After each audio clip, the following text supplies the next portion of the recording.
tunasema ni nadhili, na kwa hivyo sisi hatuna mengi, ila ni lazima tulaani kitendo cha aibu sana ambacho kimetokea kanisani humu hii leo.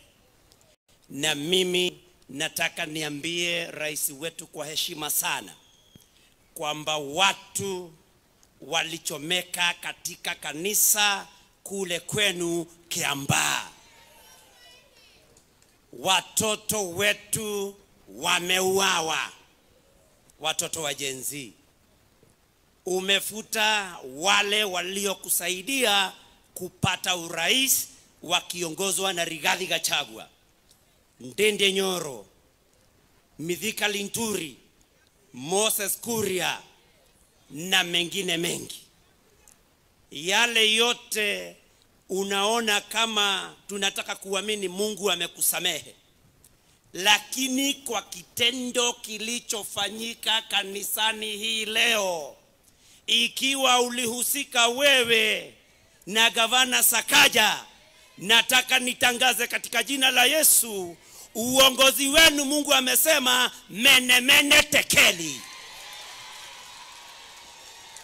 kwa sababu huwezi kufanya hayo katika kanisa ambako tunamwabudu Mwenyezi Mungu eti kwa sababu Rigiji amekuja hapa.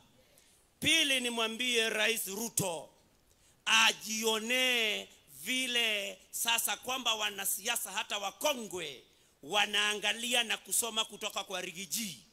Nataka nimpongeze baba Raila Amolo Odinga kwa sababu huyu amejifunza kutoka kwa Rigiji kusikiliza ground.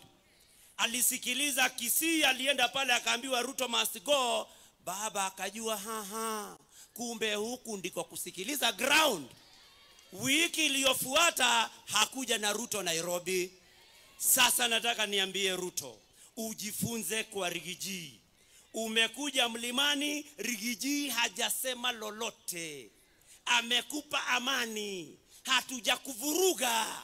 Jifunze na Rigiji, wacha Rigiji naye afanye yake.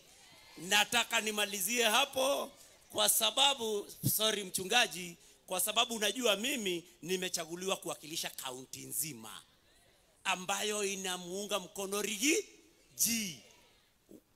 MCAs wa Murang'a si msimame watu waone Murang'a, wao wamechaguliwa. Former governor Maina kama usimame watu waone Murang'a. Waangalia Kiveti General amesimama. Kuna msichana wetu wa Boiwe na kuona Murang'a imewakilishwa vizuri. Kwa hivyo tuendelee kuomba kanisa kuomba, na Murang'a sote tuko nyuma ya Rigiji. Asanteni sana.